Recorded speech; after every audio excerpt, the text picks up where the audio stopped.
My name is Derek Lawson, and the first time Tessa Monroe asked me to put my hands anywhere near her body, I almost dropped my water bottle on a retired firefighter's foot. Not my proudest moment. I was 25, old enough to pay rent, hold down a real job, and pretend I had emotional control in public. I worked as an MRI tech at St. Vincent's, which meant I spent most of my day telling people not to move while giant magnets screamed around them. After work, I went to Iron Haven Gym to clear my head, lift quietly, and avoid making eye contact with the woman I had been quietly noticing for 3 months. That woman was Tessa. She was 24 with dark blonde hair she usually twisted into a messy knot, a laugh that came out sharp when something genuinely amused her, and the kind of focus that made people give her space without being asked. She trained like she had made a private promise to herself and had no interest in breaking it for anyone. I'd seen her help an older woman adjust the seat on a rowing machine. I'd seen her tell a college guy, politely but firmly, that if he could load 5 plates, he could also re-rack them. I'd seen her sit on the floor between sets eating orange slices from a plastic container like she was at a youth soccer game, instead of surrounded by men grunting under barbells. So, yes, she was beautiful. But that was the least dangerous thing about her. The dangerous thing was how alive she looked when she was doing something hard. That Tuesday, the gym smelled like rubber mats, chalk, and someone's aggressive vanilla protein shake. The late afternoon crowd had filled every bench. Old rock music played over the speakers. I was finishing rows near the squat racks, trying very hard not to watch Tessa warm up. Trying and failing. She had on black leggings, white trainers, and a faded burgundy college sweatshirt with the sleeves pushed up. There was a tiny streak of chalk on her jaw. She had 2 45s and a 10 on each side of the bar, and she kept glancing toward the mirror like she was doing math only she understood. Then she turned around and looked directly at me. Not near me, at me. Derek, right? My grip slipped on the handle. That was another thing. We had never had a real conversation. I knew her name because the front desk guy said it every time she scanned in. Apparently, she knew mine because I was not as invisible as I had hoped. Yeah, I said too quickly. That's me. Her mouth tilted. You always answer like you're being called to court? Depends on the charge. Staring without introducing yourself. I felt heat hit the back of my neck. She laughed, not cruelly, more like she had caught me stealing fries and didn't mind sharing the plate. I wasn't staring, I said. No. I was observing proper squat mechanics. Very professional. I work in medical imaging. We're known for our subtlety. She stepped under the bar, then ducked back out and looked at me again. Can you spot me? There are moments in a man's life when he discovers exactly how many stupid thoughts can fit inside his skull at one time. Mine included. Don't be weird. Don't touch her, unless she needs it. Why did she ask you, is there something on your shirt? Did you put on deodorant? Please tell me you put on deodorant. Out loud, I managed. For squats? No, Derek, for my taxes. I smiled before I could stop myself. There it was. The first real smile I had given a woman in months without calculating how fast it might turn into regret. My last relationship had ended in a restaurant booth, with my ex telling me I was safe but not exciting, while I sat across from her with a paid check and a ring box I had not yet opened. I had become careful after that. Quiet. Useful. The kind of man women trusted to move a couch, not kiss in the hallway. Tessa didn't look at me like I was safe furniture. She looked at me like she knew there was a locked door somewhere and had just found the key under the mat. I walked over to the rack and checked the bar without making a production of it. How many reps? I asked. 3. You've got 3? Confident. I've seen you do more with less sleep. Her eyebrows lifted. You have been observing proper squat mechanics. I adjusted the safety arms 1 notch higher. And recovery patterns. Creepy if said by anyone else. But from a medical professional? Still creepy, just better insured. She ducked under the bar and set it across her shoulders. Her expression changed instantly. The teasing dropped away, replaced by focus. She inhaled, braced, and stood to unrack it. I moved behind her, giving her space. Too much space, apparently. In the mirror, her eyes found mine. She smirked. You can come closer. The words hit me somewhere between my ribs. A man on the next rack glanced over. I pretended not to notice. Tessa definitely noticed and looked even more amused. I don't want to crowd you, I said. You're spotting a squat. Crowding is the job. Right. I stepped in behind her, close enough to help if she missed, not touching. My hands hovered near her ribcage, ready but respectful. I could see the tiny flyaway hairs at the nape of her neck. I could smell citrus shampoo beneath the chalk and iron. She looked at me in the mirror again. Relax, she said softly. I am relaxed. Derek, your jaw is doing a plank. I let out a breath and she smiled like she had won something. Then she squatted. The first rep was clean. Strong depth, smooth drive. The second was harder. Her knees trembled for half a second, but she pushed through it. On the third, she paused at the bottom just a fraction too long. My hands moved closer. Up, I said, low and steady. You've got it. Her face tightened. Drive. She did. I didn't lift the bar. I didn't need to. I only stayed with her close enough that if the weight betrayed her, it would have to go through me first. She racked it with a sharp metallic slam. For 1 second, neither of us moved. Her breathing was heavy. Mine was worse, which felt unfair because she had done all the work. Then she turned around inside the rack, still close enough that I had to look down to meet her eyes. You have a good voice for that, she said. For telling people to stand up? For making it sound like you mean it. That should not have felt intimate. It did. I glanced away first because I was apparently a coward with decent biceps. Nice lift, I said. Thank you. She reached for her water bottle, took a sip, then offered it toward me like an afterthought. I looked at it. She looked at me. It's water, Derek, not a contract. I know. You're thinking very hard about hydration. I'm thinking your entire immune system is none of my business. She laughed again, and this time it softened her whole face. I took the bottle, drank, and handed it back. A small thing. Ridiculous. Somehow more personal than it had any right to be. Then the gym's front door opened behind us, bringing in a burst of late sun and traffic noise. Tessa's smile faded. I followed her gaze. A woman in a cream blazer stood near the front desk, scanning the room with the determined expression of someone who had never once accepted no as a complete sentence. She spotted Tessa and lifted a hand. Tessa closed her eyes. Problem? I asked. My sister. She doesn't look armed. She doesn't need to be. She has opinions. The woman started walking toward us. Tessa turned back to me, and for the first time since I'd known her, the confidence in her face cracked just enough to show nerves underneath. Derek, she said quickly, I'm about to ask you something strange. My day already includes intimate squat supervision, so the bar is high. That got half a smile. Then she stepped closer, lowered her voice, and said, Can you pretend to be my boyfriend for 20 minutes? There are questions a man can answer with dignity. Do you want coffee? Can you help me move this couch? Are you bleeding? Can you pretend to be my boyfriend for 20 minutes? Was not one of them. My brain did the helpful thing where it threw every possible response at me at once, including, but not limited to, yes, absolutely. For legal purposes? Do we have a backstory? Can I put that on my calendar? What if I'm too good at it? What came out was define pretend. Tessa's eyes flicked toward her sister, who was weaving around machines like she owned the building and disapproved of its layout. Pretend, Tessa said, as in she has been trying to set me up with her husband's cousin for 6 months. And if she thinks I'm seeing someone, maybe she'll stop sending me photos of him holding fish. Fish plural? Different fish, same tragic smile. I nodded solemnly. Serious situation. Tessa, her sister called. Tessa inhaled through her nose.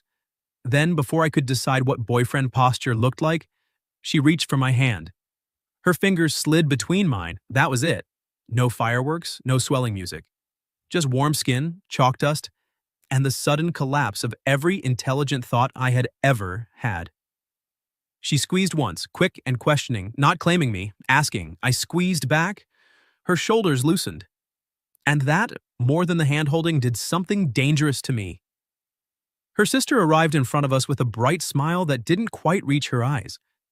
She was older than Tessa by maybe 5 years, polished in a way that made the gym seem underdressed around her. Cream blazer, gold hoops, glossy brown hair, phone clutched like a weapon. Okay, she said, looking from Tessa to me to our joined hands. This is new. Mel, Tessa said. Hi. Hi. That's what I get. I drove across town. You texted that you were nearby. I was emotionally nearby. Mel's attention landed on me. And you are? I opened my mouth. Tessa beat me to it. This is Derek, my boyfriend. My boyfriend. I had been called to plenty of things in my life. Dependable, quiet, built like a refrigerator by one drunk uncle at Thanksgiving. Boyfriend hit different. Mel's eyebrows rose. Your boyfriend? That's what I said. For how long? Tessa hesitated for half a second. I lifted her hand and brushed my thumb over her knuckles like I'd done it 100 times. Long enough that she still thinks my jokes are funny. Tessa glanced at me. There was a flash in her eyes, surprised and pleased. Mel narrowed hers. So, 2 days? 3, if you count the first day I admired her squat form from a respectful distance, I said. Tessa coughed like she was trying not to laugh. Mel stared at me. I stared back, polite and relaxed, despite the fact that Tessa's thumb had started making slow, absent circles against the side of my hand, and I was rapidly losing access to language. He's kidding, Tessa said. Mostly, I added. Mel's mouth twitched. Interesting. The word interesting in sister language apparently meant I'm collecting evidence. She turned to Tessa. Mom said you weren't answering her calls. I was working, then training. She's worried. She's always worried. She loves you. I know. Tessa's fingers tightened around mine. That doesn't mean I need to go to brunch with Mason. Mason is nice. Mason sent me a selfie with a trout and captioned it, "Real catch." I winced. As a man, I apologize. Tessa looked up at me. Thank you. You don't speak for all men, Mel said. Not officially. Tessa's mouth curved. It was small but real. Mel watched that smile happen. Something in her expression shifted, less sharp for a second. Then she sighed. I'm not trying to ruin your life, Tess. I know. I just don't like you being alone all the time. Tessa's grip changed, not tighter, smaller somehow, like she was holding on with less confidence.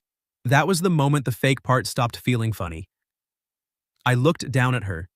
The streak of chalk was still on her jaw. Her pulse beat lightly at her wrist against mine. For all her teasing and strength, there was something guarded in her face that made me want to step carefully, not in front of her, but beside her. She's not alone, I said. Both sisters looked at me. I cleared my throat. I mean, not right now. Tessa's eyes stayed on mine. Mel looked between us again, and this time her suspicion had softened into curiosity.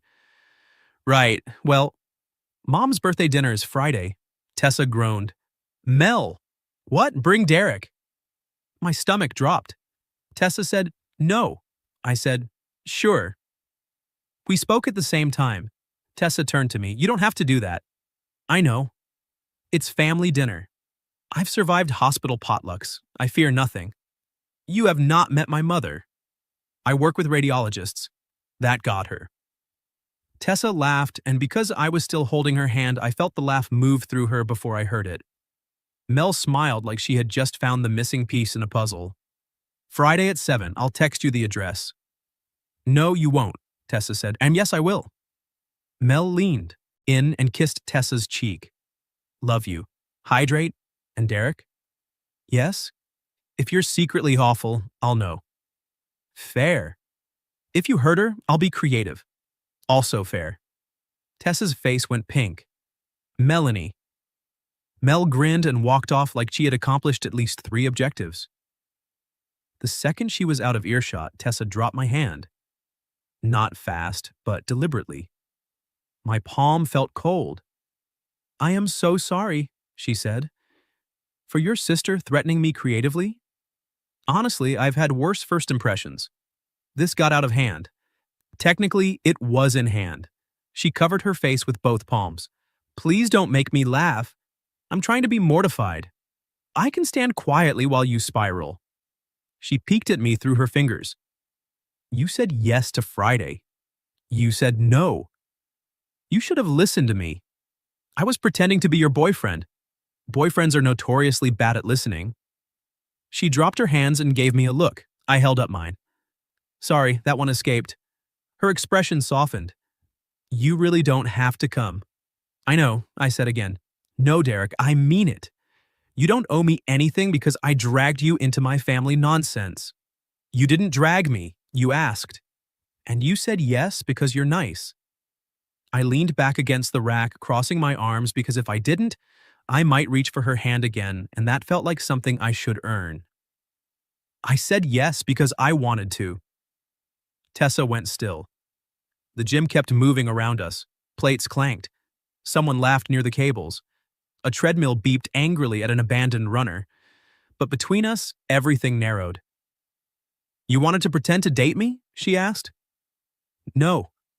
Her face changed too quickly, and I hated myself for the half-second of hurt I saw there. So I pushed off the rack and said the truth before I could sand it down. I wanted a reason to see you outside this gym. Her lips parted. My heartbeat turned stupid. That, she said, quieter, was smooth. It was honest. I'm told there's a difference. By whom? People who don't date me. She studied me. Why don't people date you? I laughed once. That is a heavier question than I expected between squat sets. Deflecting? Absolutely. Noted. She took one step closer. For the record, I didn't ask you because you're nice. No? I asked because you notice things. I didn't know what to do with that. She reached up, and for one insane second I thought she was going to touch my face. Instead, she brushed her thumb along her own jaw, smearing the chalk there. Like this? I asked. What? You've got chalk, I pointed. Still. Oh. She tried again and missed. Can I? The question came out rougher than I meant it to. Tessa's gaze lifted to mine, then she nodded. I stepped closer and touched her jaw with my thumb. Just her jaw? Just a faint streak of chalk. Her skin was warm. The line between pretending and wanting blurred so fast I almost forgot where we were. Her lashes lowered slightly and she didn't move away. If anything, she leaned into the touch by the smallest amount, like a secret she hadn't meant to tell me. I wiped the chalk away. There, I said. Her voice was soft. Thanks. I should have stepped back. I did not. Neither did she. Then someone behind us said, Are you two using this rack or writing vows? Tessa jolted, then laughed, stepping aside. All yours. We cleared her weights together, moving plates in easy rhythm, and it felt absurdly domestic for something involving iron. At the front, she stopped by the water fountain and turned to me. Friday is a bad idea, she said. Probably. My family is loud. Good. I'm quiet. My mom will ask personal questions. I'll lie poorly. She'll know. Then I'll tell the truth selectively. Tessa looked at me for a long moment. And what's the truth? I swallowed. The truth is, I've wanted to talk to you for 3 months and needed your sister to ambush us before I found a spine. Her smile came slowly this time. Not teasing, warm. Okay, she said. Friday. Okay? But we need rules. For fake dating, for surviving dinner. Rule 1, I said. No fish puns. Non-negotiable. Rule 2? She stepped closer, close enough that her shoulder brushed my arm. If you get overwhelmed, she said, touch my hand. I'll rescue you. I looked down at her. I thought I was supposed to be the boyfriend. Her smile turned wicked again. You are. Try to keep up. Then she walked toward the locker rooms, leaving me by the water fountain with chalk on my thumb, her number in my phone, and the sinking realization that pretending with Tessa might be the least fake thing I'd done in years. By Friday at 6:12 p.m., I had changed shirts 4 times. This was ridiculous for several reasons. 1, it was not a real date. 2, I owned exactly 6 shirts nice enough to meet someone's mother in. and 4 of them looked like I was applying for a bank loan. 3, Tessa had texted me at noon. Wear whatever. My family will judge your potato salad opinions more than your clothes. I had replied, what are the correct potato salad opinions? She wrote back, say no raisins and you'll live. That text exchange should not have made me smile through an entire MRI of a man's left knee, but it did. At 6:28, my phone buzzed again. Tessa, are you regretting this yet? Me. I'm currently rehearsing a firm anti-raisin stance. Tessa, good. Also, my mom may hug you. Me. I have survived more aggressive imaging coils, Tessa. Derek. Me, I'll be fine. 3 dots appeared, disappeared, appeared again. Tessa. I'm a little nervous. I stopped buttoning my cuff. There it was, no smirk, no gym floor armor, just the truth, small and offered carefully. Me. Want me to pick you up? A pause. Tessa. That would make it look more real. Me? That wasn't why I asked. The dots came back slower this time. Tessa. Yes, please.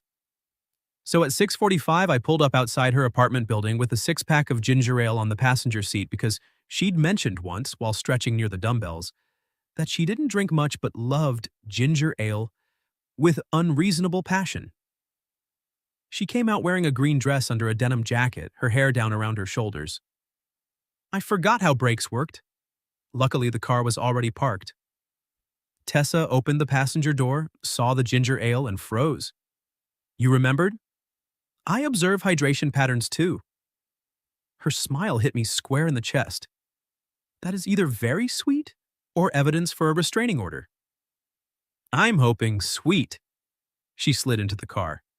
She smelled like vanilla and citrus, and suddenly my 10-year-old sedan felt intimate in a way it had absolutely no right to be. You look nice, I said. She glanced down at herself. Nice? Sorry, I'm trying not to sound like a man who forgot how brakes work. Her cheeks colored. That bad? That good. For a second, she didn't tease me. She just looked at me, soft and a little startled. Then she buckled her seatbelt and said, Drive before I make that compliment weird. You? Never. Don't get cocky. We haven't survived my mother yet. The Monroe house was 20 minutes away, a pale blue 2-story with flower boxes, porch lights, and at least 6 cars parked along the curb. Through the front windows, I could see people moving around and gesturing with the intensity of a courtroom drama. Tessa didn't get out immediately. I turned off the engine. Rule 2? She looked over. If I get overwhelmed, touch your hand, I reminded her. Her mouth tugged up. That was for you. Maybe I'm generous. Maybe you're deflecting. Absolutely. She laughed, but her fingers were twisting in her lap. I reached across the console and held out my hand, palm up. No performance, no sister watching, no need. Tessa stared at it. Then she put her hand in mine. Her fingers were cool. I closed mine around them gently. We can leave whenever you want, I said. Fake boyfriend privilege. That's not very boyfriend-like. Boyfriends are supposed to complain and ask when food is. Real boyfriend privilege, then. Her eyes lifted to mine. The air changed. It happened so quietly I almost missed it. The way her guard lowered, not all the way, but enough for me to see the weight behind it. My family means well, she said. They just talk over me a lot, and when I'm single, they act like I'm unfinished. I hated that word, unfinished. Tessa, who could stand under a loaded bar and make the whole room look soft by comparison. You don't seem unfinished to me, I said. Her breath caught just slightly. No? No, you seem like someone people keep trying to edit without permission. She looked down at our hands. That was better than smooth, she said. What was it? Dangerous. I should have let go. Instead, my thumb moved once over her knuckles. Good dangerous or bad dangerous? She looked back at me. Ask me after dinner. Inside, I was hugged by her mother, questioned by 2 aunts, handed a bowl of chips by a teenager named Max, and informed by Tessa's father that anyone who worked around magnets must have wild stories. I told him the wildest story I had was a patient bringing a ferret to an appointment in a purse. He loved me immediately. Tessa's mother, Linda, was short, warm, and terrifyingly perceptive. "So, Derek," she said as we gathered around the dining table, "how did you and my daughter meet?" Tessa's foot touched mine under the table, a warning. "At the gym," I said. Linda beamed. "How romantic." Tessa choked on her water. "Mom!" "What? People meet everywhere?" Mel across the table pointed her fork at me. He spotted her. Three relatives made interested noises. Tessa closed her eyes. I took pity on her. She asked for help with a squat. Then she insulted my spotting distance. "I gave constructive feedback," Tessa said. "You told me my jaw was doing a plank." Her father laughed so hard he had to set down his fork. Tessa's foot pressed mine again, but this time it felt less like warning and more like gratitude. Dinner was loud. Loud in the way of people who loved each other aggressively. Stories overlapped. Someone argued about the best pizza in town. Linda asked what my parents did, and when I told her my mom taught second grade and my dad ran a hardware store, she looked pleased, as if that explained something good about me.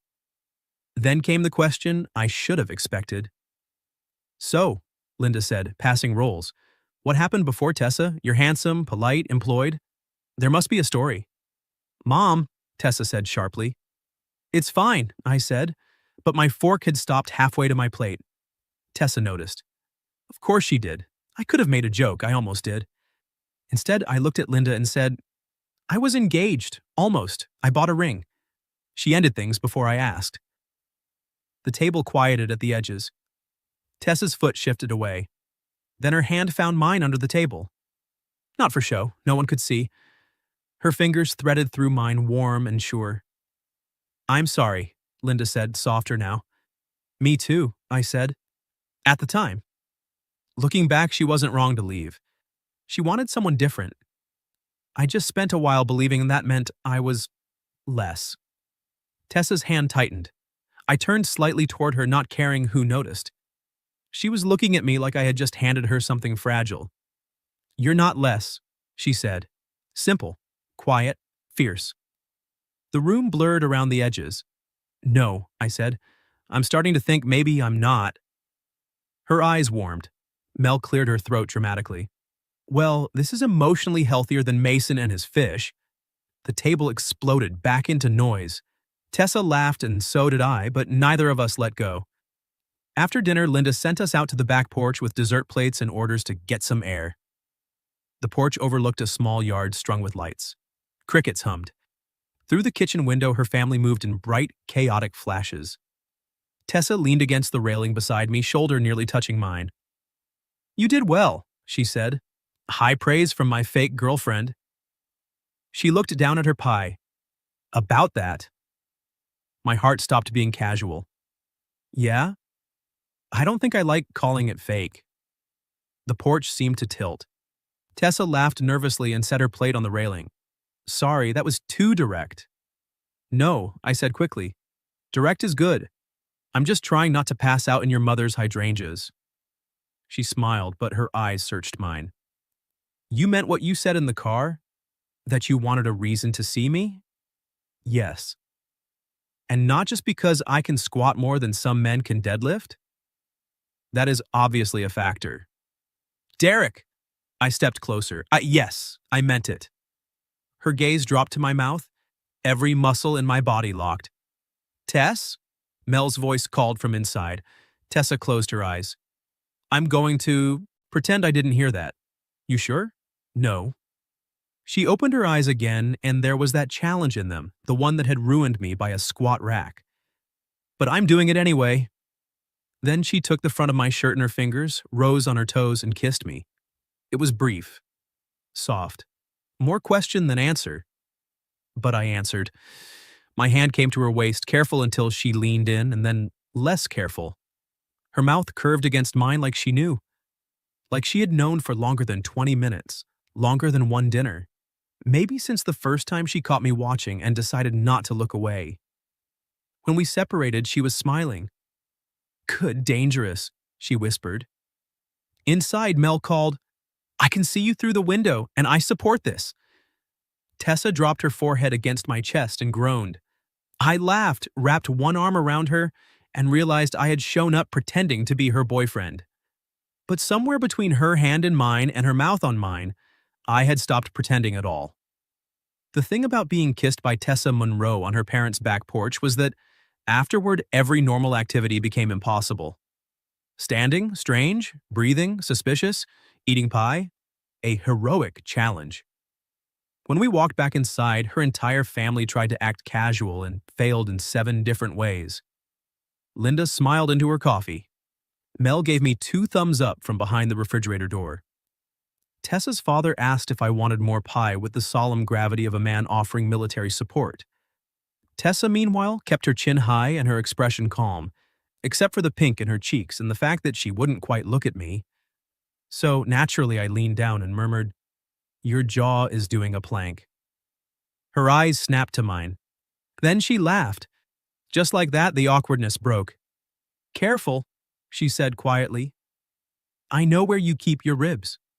I'm aware. You nearly broke them with one kiss." Her blush deepened, and I decided I would spend the rest of my life trying to make that happen again. Not that I was getting ahead of myself, obviously. By 10, we were back in my car outside her apartment building. Neither of us moved to unbuckle. The street was quiet, washed gold by the lamps. Somewhere nearby, a dog barked once and immediately regretted it. Tessa held the unopened last can of ginger ale in her lap, turning it slowly between her palms. "Tonight was a lot," she said. "Your aunt asked me if MRI magnets could erase bad memories. She asks every new person that." I told her not reliably. "That's probably why she liked you," I smiled. "Your family is nice. They're exhausting. Both can be true." She looked over then. The humor faded, leaving something more careful behind. "Thank you for what you said at dinner," she said. "About your ex, you didn't have to tell them that." "I know. Why did you?" I watched my hands on the steering wheel. "Because your mom asked like she wanted gossip. But you were sitting next to me looking like you were ready to bite through glass if I got uncomfortable." "I was not? You absolutely were." She looked away, but her mouth twitched. "And I guess," I continued, "I didn't want to start this with a lie." "This?" I heard it too late. The word had slipped out, unplanned and enormous. I turned to her. "Whatever this is." The can stilled in her hands. "I don't want to use you as a shield from my family," she said. "You didn't." "I did a little. You asked me to pretend for 20 minutes. Then you kissed me like you were very committed to the role." She laughed, but it trembled at the edge. I reached across the console, stopping short of touching her, giving her the choice. She looked at my hand. Then she took it. "I liked kissing you," she said. My pulse went straight through the roof. I tried to keep my voice normal. "Good. Because I've been thinking about it since it happened, and I'm starting to worry it permanently rewired me." This time her smile was slow. "Derek." "Yeah? Ask me on a real date." I stared at her. She lifted an eyebrow. "Unless you'd rather keep emotionally circling the parking lot." "No, yes. Tessa, will you go on a real date with me?" "When?" "Tomorrow." Bold. I have lost patience with myself. She laughed softly. "Tomorrow works." "Dinner?" "Too formal." "Coffee?" "Too safe." "Mini golf?" "Too much pressure. I'm competitive." "I've seen you squat, I assumed." She leaned closer, her hand still in mine. "Take me somewhere you actually like." That question felt more intimate than it should have. Not impressive. Not strategic. Mine. "There's a used bookstore on Archer," I said. "It has a cafe in the back with terrible chairs and good cinnamon rolls." Her expression changed, softening in a way that made me want to tell her every uncool thing I loved. "That," she said, "sounds perfect." Then she kissed me again. Not long. Not deep. Just enough to make the inside of my chest go quiet. When she pulled back, she smiled against my mouth. "Pick me up at 10. "Yes, ma'am." She narrowed her eyes. "Do not make that a gym thing." "I would never." "You absolutely would." She got out of the car, then leaned down through the open door. Good night, real almost boyfriend. The door shut before I could respond. I sat there grinning like an idiot until she made it inside. The next morning, I arrived at 9:58 with coffee because restraint had clearly died on Friday night. Tessa came down in jeans, sneakers, and a soft blue sweater, hair loose again. She saw the coffee and pressed a hand to her heart. You brought caffeine. I observe patterns. That line is becoming less creepy. I'm growing on you. Like mold, but handsome. I opened the passenger door for her. She paused before getting in and looked up at me. You're nervous, she said.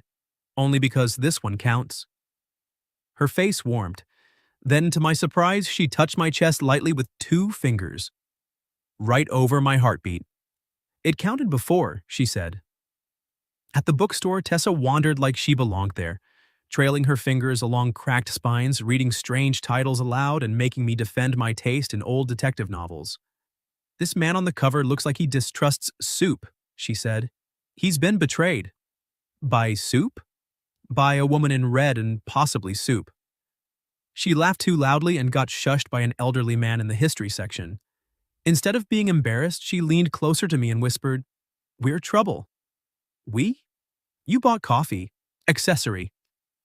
We shared a cinnamon roll at a tiny table in the back cafe because she insisted that ordering 2 was cowardice in pastry form. She tore off the centerpiece, then froze. Oh, she said. I took the best part. I saw. I can give it back. You already touched it. You drank from my water bottle. That was under duress. Her eyes gleamed. You want it? Yes. She held it out, but when I reached for it, she pulled it back. Say please. I leaned in over the small table. Please. The word landed between us differently than I intended. Her smile faded into something softer. She fed me the bite. Her fingers brushed my lower lip. For half a second, neither of us moved.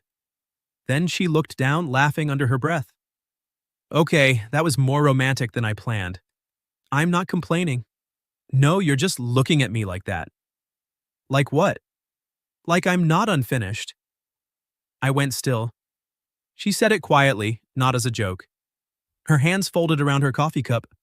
My last boyfriend used to say I was intimidating, she said. At first he said it like a compliment. Then it became a complaint. Like my goals were rude. Like being strong meant I didn't get to be soft. I hated him immediately, which was probably not mature but felt morally correct. You're allowed to be both, I said. Her eyes lifted. Strong and soft, I said. Independent and tired. Competitive and scared. Whatever combination shows up that day. Her mouth pressed together for a moment. You say things like you've been saving them, she said. Maybe I have. She reached across the table and took my hand in both of hers. There was no audience, no family pressure, no performance. Just Tessa choosing me in the back of a bookstore cafe, with cinnamon sugar on the plate between us. I'm scared too, she admitted. Not of you. Of liking you this fast. My throat tightened. I'm scared of being chosen because I'm convenient, I said. Or safe. Or because I showed up at the right time. You're not convenient, she said immediately. You alphabetized the mystery shelf while I was in the bathroom. It was chaos. You're deeply inconvenient. Thank you. And safe isn't boring, Derek. Her thumb brushed my knuckles. Not with you. With you, it feels like standing under a bar I know I can lift because someone is there, not taking over, just believing I can. I had no defense against that. So I kissed her. Right there between the cafe counter and a rotating rack of bookmarks, I leaned over the table and kissed Tessa slowly, giving her every chance to pull away. She didn't. She smiled into it instead. The elderly man from history shushed us again. Tessa whispered, "Worth it." After the bookstore, we walked 3 blocks with no destination. Her hand kept bumping mine until I finally took it, and she glanced over like she'd been waiting to see if I would. By the time I drove her home, the air between us felt easy and terrifying. At her building, she didn't get out right away. "I want to see you tomorrow," she said. My heart answered before my mouth could. Good. But I have to be honest about something. The sentence landed cold. She looked down at our joined hands. My ex texted me this morning, she said. He heard from someone that I brought you to dinner. He wants to talk. I forced myself not to tighten my grip. Tessa looked up quickly. I don't want him. That's not why I'm telling you. Why are you? Because I don't want old ghosts walking into this while I pretend they're not there. She swallowed. And because I like you enough to be honest before it gets messy. The fear in me eased, replaced by something steadier. I lifted her hand and kissed her knuckles. Then we'll be honest, I said. And tomorrow, I'll still want to see you. Her eyes shone. Good, she whispered, because I was really hoping you would. Sunday morning, Tessa texted me before I could overthink myself into cardiac failure. Tessa, I'm going to answer him. Me? Okay, Tessa, not because I owe him, because I'm tired of letting an unread message sit in my head like furniture. Me? Want company or space? 3 dots appeared, vanished, then appeared again. Tessa, company, but not as backup. As you. That was how I ended up sitting beside her on a park bench with 2 coffees between us while she called the man who had once made her feel like strength was a flaw. His name was Tyler. I knew that because she told me in the car on the way over, voice steady, hands not quite. He wasn't evil, she said. That almost made it harder. If someone is awful all the time, you can leave and feel clean about it. But he could be sweet. Then he'd make little comments. How I trained too much. How I didn't need to be so intense. How it would be nice if I let someone take care of me for once. I kept both hands on the steering wheel, even though I wanted to reach for her. Tessa, I said, letting someone care about you isn't the same as making yourself smaller. She looked out the window. I know that now. But she said it like she was still practicing. At the park, she sat with one knee bouncing, phone in her hand. Early sun cut through the trees. A kid on a scooter sailed past us wearing a dinosaur helmet. Somewhere behind us, a dog barked at a squirrel with deep personal conviction. Tessa stared at Tyler's name on her screen. You can still change your mind, I said. I know. And I'm not going anywhere. I know that too. She glanced over and the look she gave me was not helpless, not asking me to handle it for her. It was trust. Then she hit call. He answered on the second ring. I couldn't hear everything he said, just the low hum of a male voice through the speaker. Tessa didn't put him on speakerphone. This was hers. Hi, Tyler, she said. I got your message. A pause. Yes, I'm seeing someone. My heart did something embarrassing. No, it's not sudden. It only looks sudden to you because you haven't been in my life. Another pause. Her fingers curled around the edge of the bench. I shifted closer, not touching. She looked at my hand. I turned my palm up. She took it. I don't want to meet up, she said. I don't want to revisit us. I hope you're doing well, but I'm not available for this anymore. The voice on the phone sharpened. I still couldn't catch the words, but I saw the effect. Her jaw tightened, her shoulders rose. Then she inhaled, and I watched Tessa Monroe choose herself. No, she said clearly. I'm not being cold, I'm being clear. Silence. Then softer but even firmer, goodbye, Tyler. She ended the call. For a few seconds, she didn't move. Then she set the phone face down on the bench and exhaled so hard it almost sounded like a laugh. I brushed my thumb over her knuckles. How do you feel? Like I just re-racked a weight I should have unloaded a long time ago. That's very poetic for a gym metaphor. I contain multitudes. You do. She turned toward me. Her eyes were bright, but she was smiling. Thank you for not taking over. I didn't want to. No. No. I looked down at our hands. I want to be the guy behind you when the weight gets heavy, not the guy who decides what you can lift. Her smile trembled. Derek. Yeah? I'm going to kiss you now. I support that plan. She laughed once, then leaned in and kissed me on the park bench with her coffee going cold beside us and the dinosaur helmet kid yelling, "You!" as he scooted by. Tessa pulled back, grinning. Tough crowd. I've worked with radiologists. I can handle criticism. Her forehead rested against mine. There were prettier moments, maybe, more cinematic ones. But that one stayed with me, the sun in her hair, her hand still in mine, her phone silent on the bench. Not rescued, not fixed. Free. That afternoon we went back to Iron Haven. It was her idea. "I want a lift," she said. "You just ended emotional warfare before noon." "Exactly, I have momentum." The gym looked the same as it had the day she first asked me to spot her. Rubber floors, clanking plates, bad protein shakes. The squat rack was open like the universe had a sense of humor. Tessa loaded the bar. I watched her from 2 feet away, no longer pretending not to. She caught me in the mirror. Observing mechanics? Admiring my girlfriend. She paused with a plate in her hands. The word had slipped out before I could stop it. Girlfriend. We had not officially said that. The plate hovered. I felt my face heat. Unless that's too soon, or inaccurate, or... Derek. I shut up. She slid the plate onto the bar, clipped it, then walked straight into my space. "You don't get to call me your girlfriend by accident." "Okay. You have to do it on purpose." My pulse kicked. I held her gaze. "Tessa Monroe, will you be my girlfriend on purpose?"